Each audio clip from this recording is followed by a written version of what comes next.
And I just walked by a spot in Chiba where there's a crap ton of bicycles everywhere. It reminded me a lot of what it looks like in Amsterdam when people just park their bikes and it's like a sea of bikes.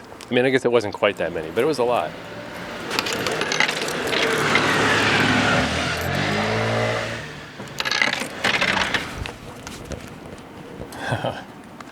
Okay, here's the choice. Do I get Suntory Super Caffeine Coffee White Cafe or Caramel Cafe? Designed for caffeine. 200 milligrams. I don't remember my caffeine theory, but isn't like a can of Coke like 80 milligrams of caffeine? 200 is insane, but here we go.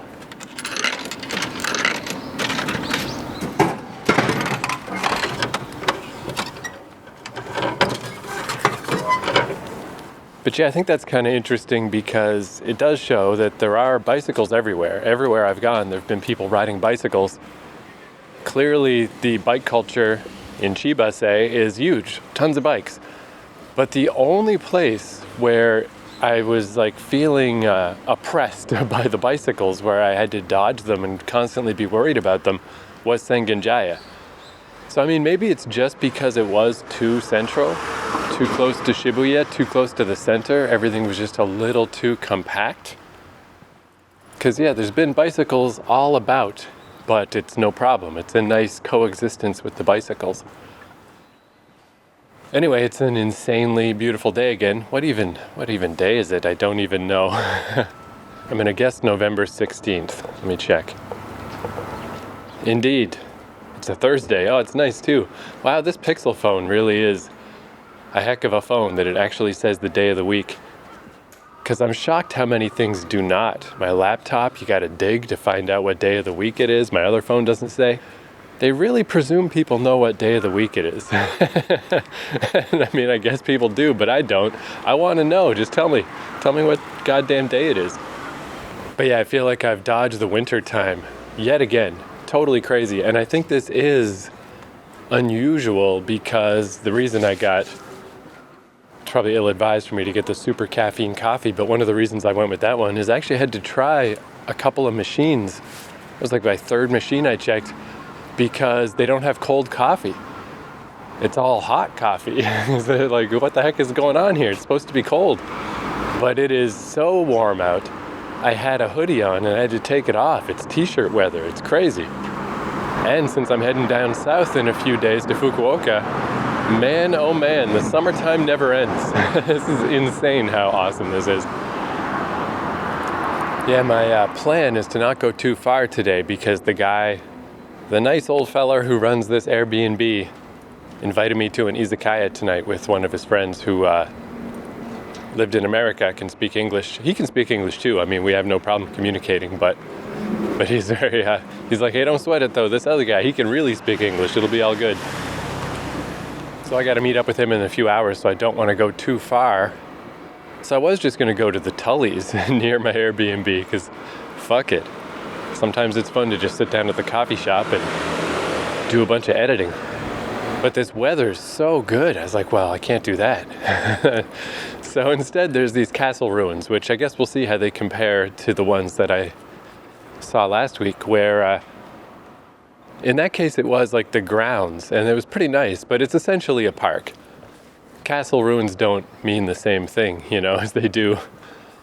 I mean, I say in England, I've never been to a castle ruin in England either, but I feel like I've seen pictures where it's like a castle, There's so many traditional buildings all over Japan that in some ways it seems like ancient ruins. They're kind of, maybe that's one reason why they don't stand out as much, because it kind of seems like you're seeing that stuff all the time. But anyway, this is really close. I'm almost there.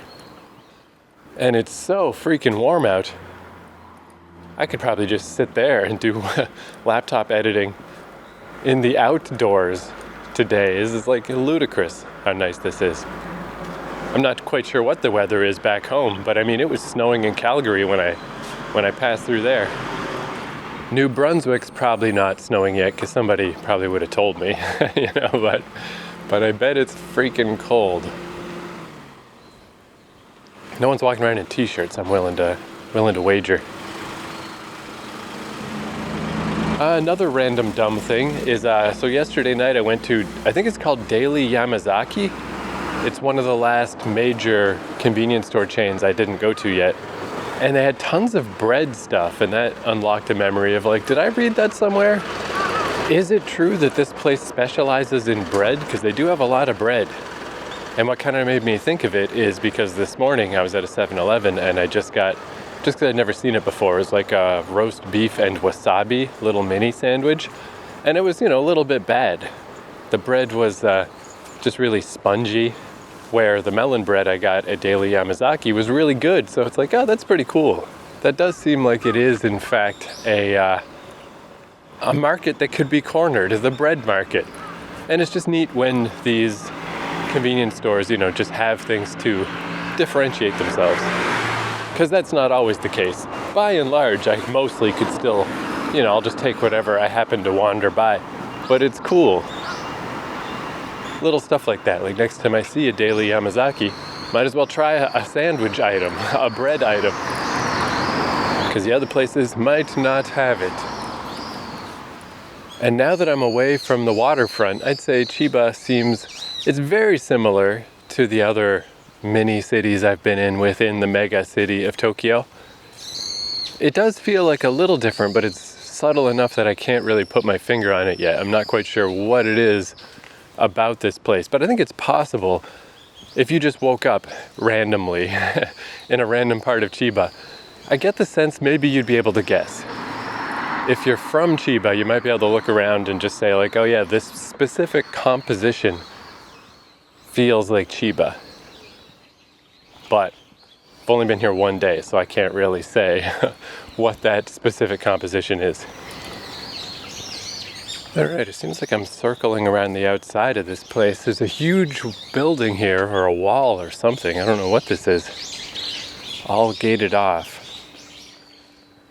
If I keep going around this loop, I'll get to the Chiba City Folk Museum. And then maybe this, the ruins? I don't know. I don't really know what it is or what to expect.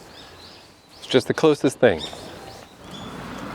But yeah, this little izakaya invite, I mean, it'll be a useful thing, I really do feel though like it's work, like I was saying last episode. Fun's not really fun for me. Walking around by myself, being boring as shit is fun to me. Fun stuff is a bit stressful and pressure-filled, but what'll be good about it is it seems that like systems in Japan are pretty like regimented. Like if you know how it works, then you know how it works. I mean, my experience is mainly just subways, convenience stores, and cocoa curry. But once you know how it works, it doesn't even matter so much that you don't know the language. You can make your way through the system because it's going to be the same each time. So I suspect it'll be similar here. I mean, I don't know when I'll ever be in another izakaya, but now I'll have something under my belt to have some sense of at least how it's supposed to go, for the future. Oh, I can see a way bigger building poking out. Looks like Revenge of Shinobi again with my video game fucking relating everything to video games, but it's a lot bigger than any of the stuff at the other Castle Ruins site. But yeah, it's one of those things that's easy to take for granted of like, well, what do you mean? How does it work? You just go to the izakaya and you get some food and you pay at the end. And I don't know, like, what are you talking about? But when you've never done a thing, there's so many weird details. Like, it's better if I just don't even think it through. Because yeah, on the surface, it's just some place you go and get food and beer and then you go the fuck home. But like, for instance, what is the etiquette of, so they invited me to this thing. Who pays for what? Like, ideally, if we just split it, that'd be awesome. That'd be the best for me. But are they gonna want to pay because they invited me? Am I gonna have to do some kind of weird dance of like, oh no, please allow me, Because I hate that stuff. And just the very act of small talk at the best of times. I just don't know what to say to people because I got this weird life where I just have inheritance money and I just wander around. And nobody wants to hear about your novel when your novel's not finished, So I'm just kind of stuck. It's like, I got nothing. I don't know what to talk about. Can we talk about the weather, please? Because I have nothing else I can talk to you about. And then when there's a language barrier, that's yet another thing where I remember there was way back when I first moved to Vancouver, I worked at this coffee shop and there was a girl from Japan who definitely was interested in dating, but I just couldn't pursue it because we just couldn't talk. We could barely get through a shift at a coffee shop together. I don't know, maybe if I had Google Translate like they have now, maybe. But I have a hard time talking to English speakers. We just run aground immediately because we just have nothing to talk about. In this case, who knows? There are some more, I think 2 more Airbnb people that are supposed to be showing up today. Hopefully it's the whole lot of us. If we all go, that'd work for me. Diffuse the situation a little. If I can just sit there and sort of passively soak in information, that would be the best for me. Because I legitimately, again, this has nothing even really to do with being from a different culture or a different language even, because you could be from the same block as me in Canada. You could have grown up next door to me. I still just don't have anything to say. I just still don't know what to talk about. It's like, okay, I don't know, let's trot out. Again, if you're older, maybe we'll talk about the weather. If you're younger, it's like, I don't know, you watch Marvel movies? Let's just find something, please. Throw me a life raft, because beyond that, nobody's fucking interested in the shit that I'm interested in, which is just to walk around and do nothing and pontificate about stuff. At least with a podcast, it's optional, You can decide if you are interested in this or not. I don't want to be one of them folk that is just constantly haranguing people about boring shit, I don't know, what am I talking about? Who cares? So here we go. I'm at the castle. It is pretty big. This is actually really cool.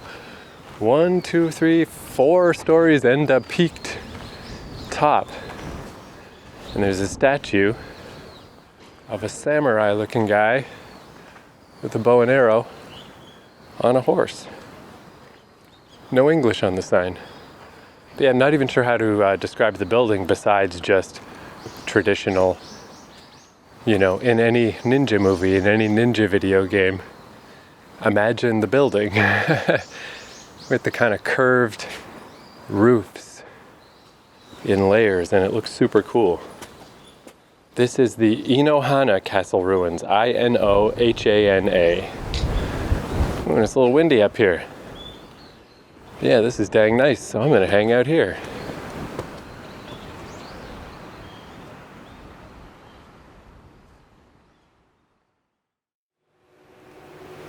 Oh geez, as soon as I stopped recording, immediately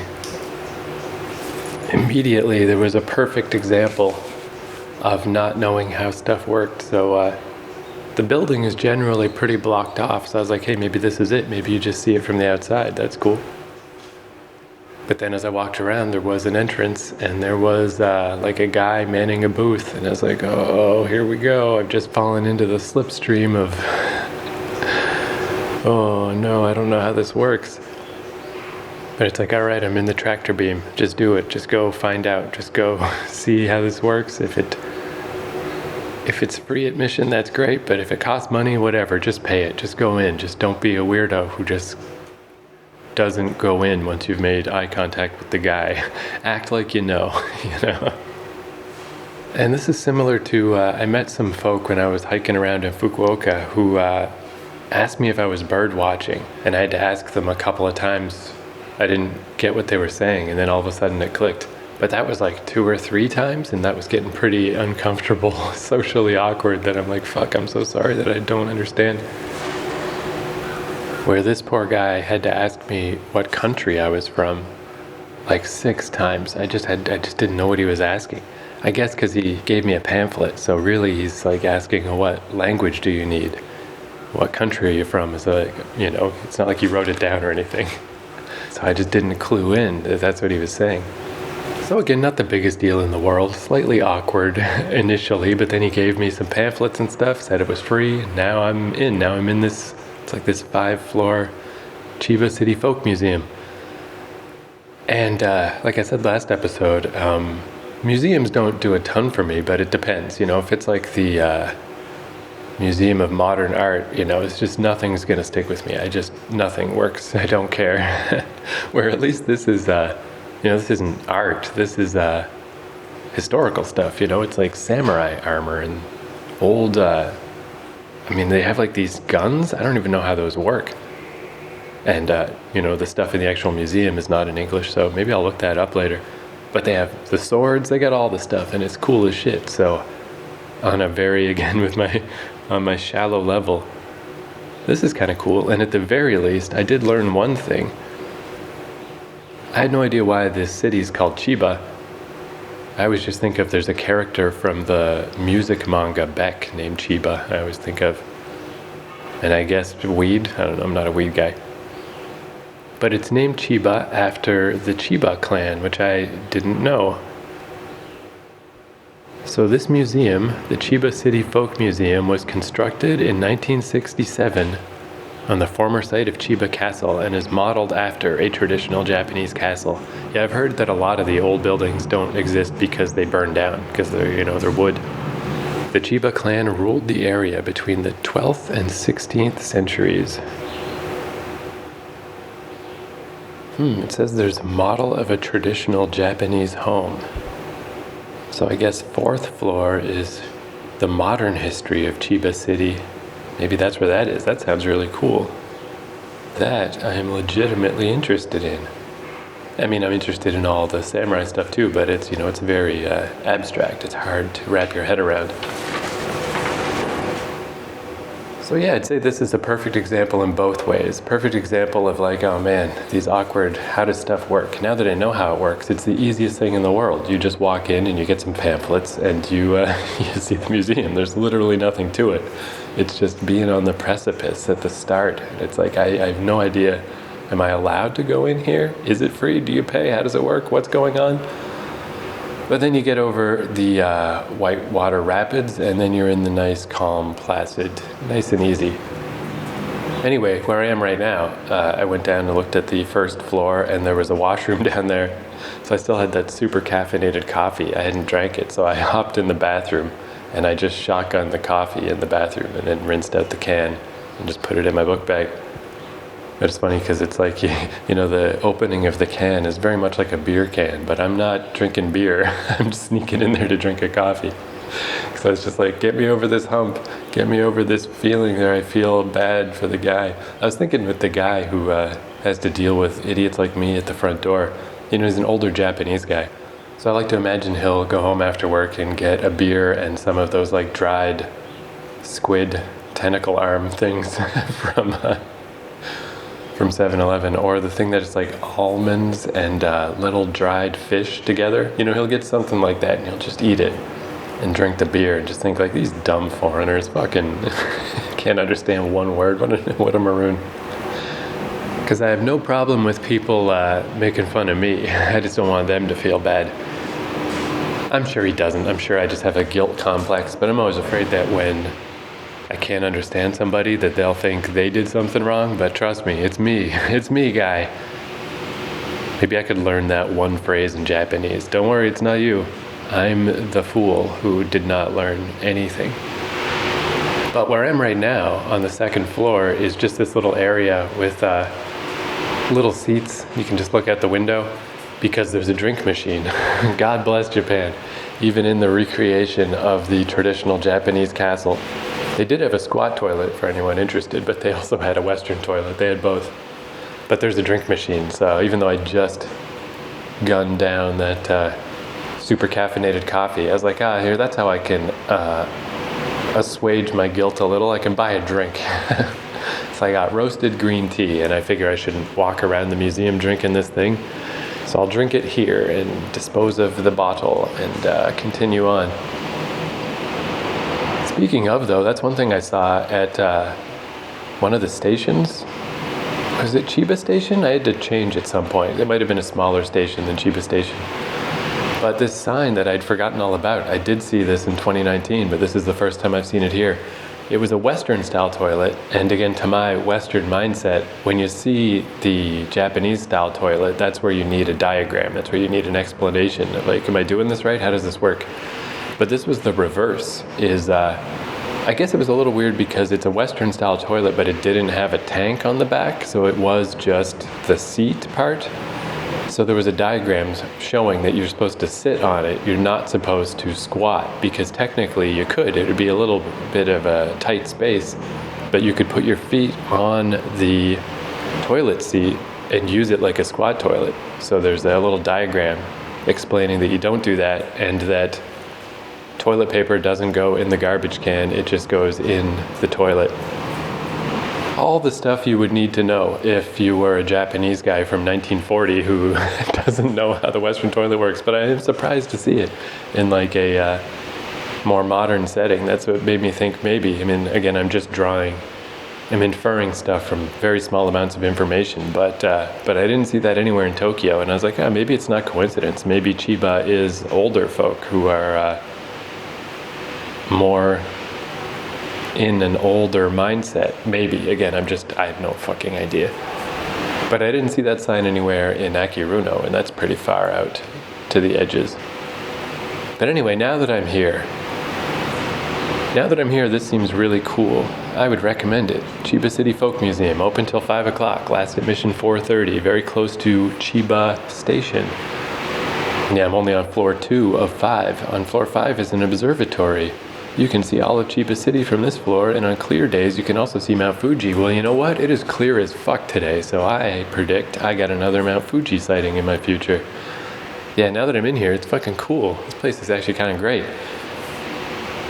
I'm gonna drink this tea and then see if my stupid brain can possibly absorb just any amount of information. So far, besides the learning that the clan is called the Chiba clan, I did notice that the samurai armor they have, about half of them have artificial mustaches, big brush-like mustaches, which I guess is kind of intimidating in a weird way. It's like the 12th century Japanese version of your angry stepdad.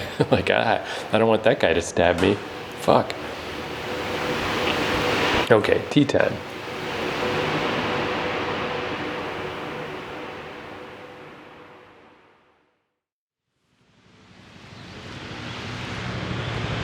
So from the top of the museum at the observation deck, I could not see Fuji.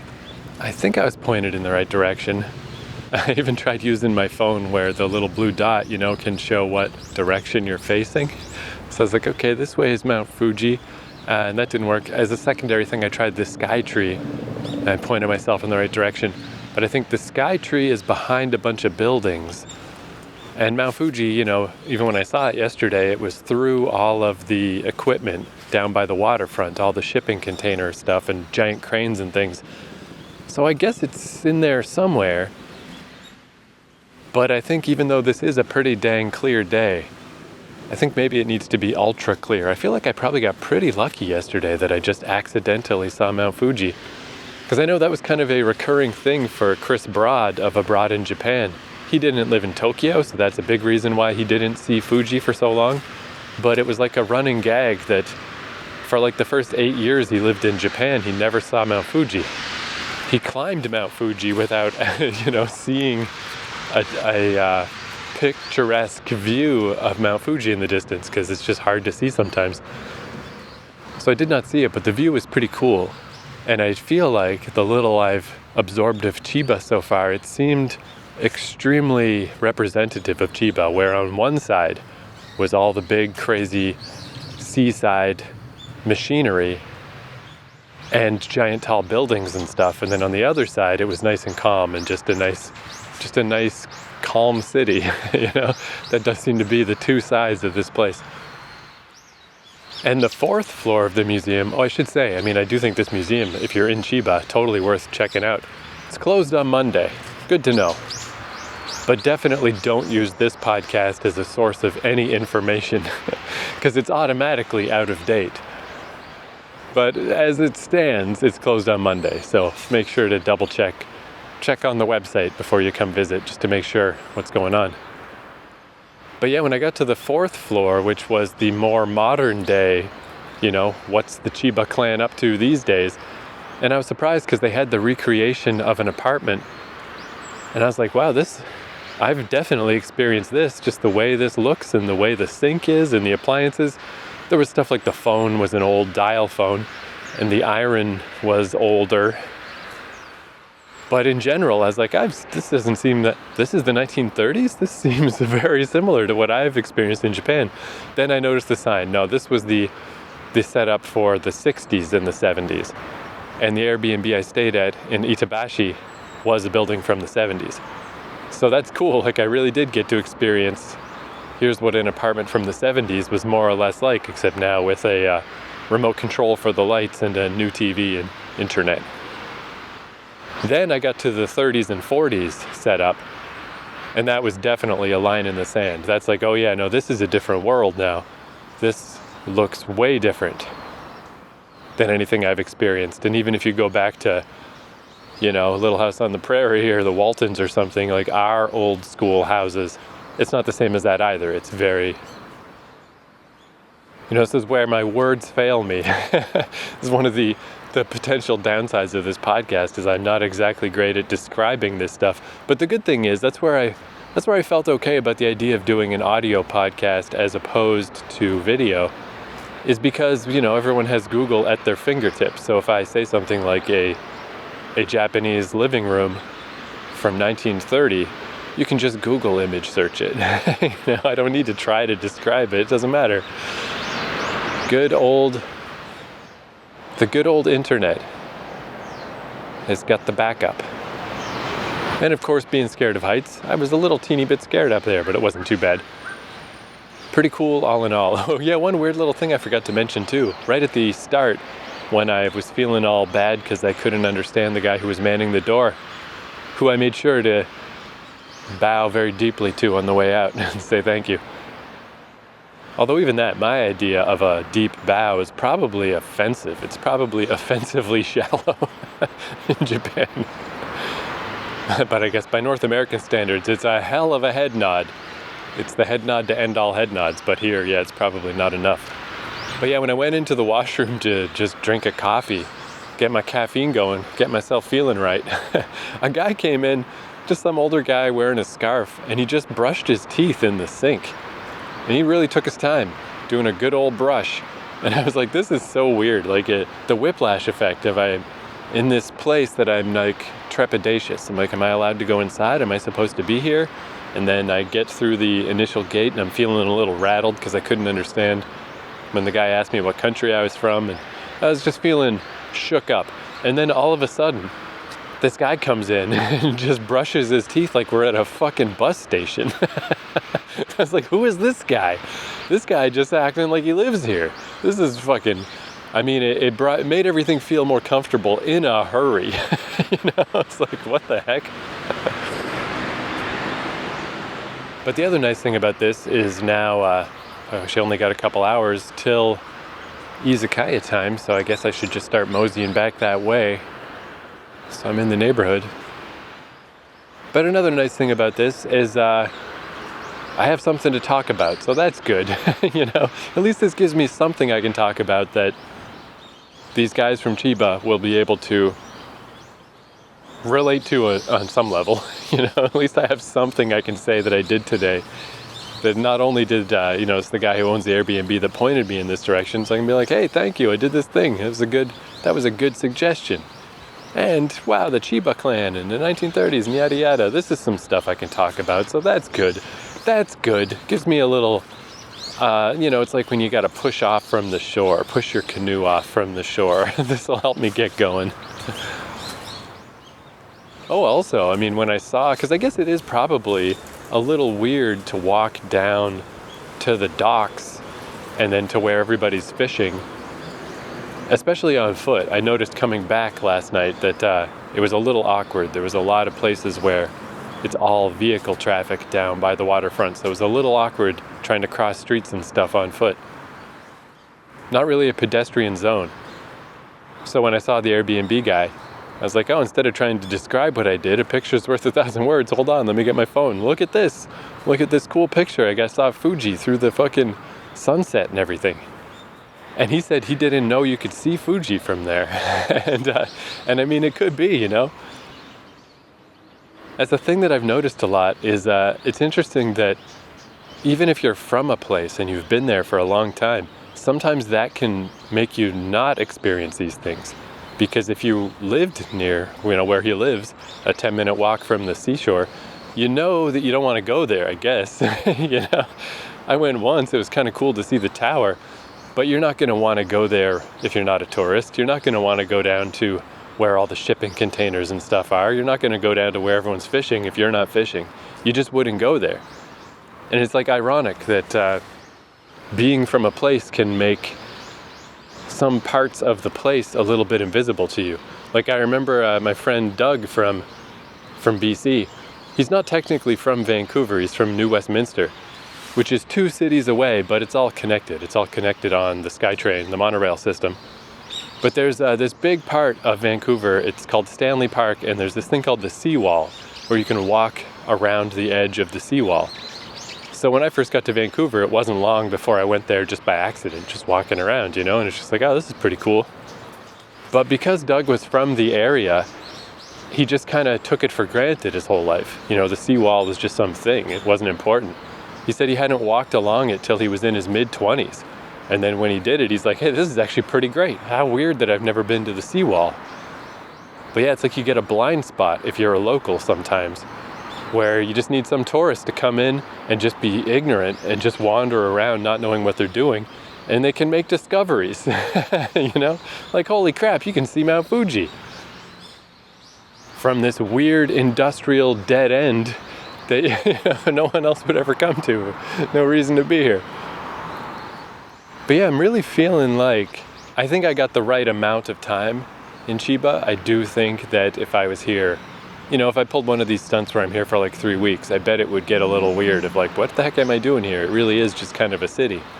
But for this little few days that I'm here, I mean, so far, saw Mount Fuji yesterday, went to an ancient castle museum today, like bing, bang, boom. I guess the other thing that I had in mind, just looking at the map, the thing that draws my eye are obviously the, what do you call those? Not the pinnacles, the peninsulas? The points on the map where you get to the edges.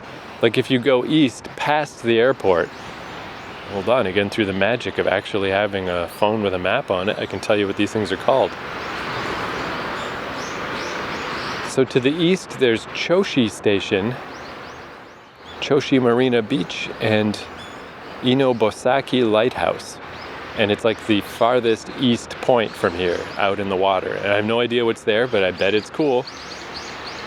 And if you go south, it's Tateyama Station, Awanokuni Ichinomiya Tsunosaki Shrine is way at the tip, and Nojima Cape Lighthouse.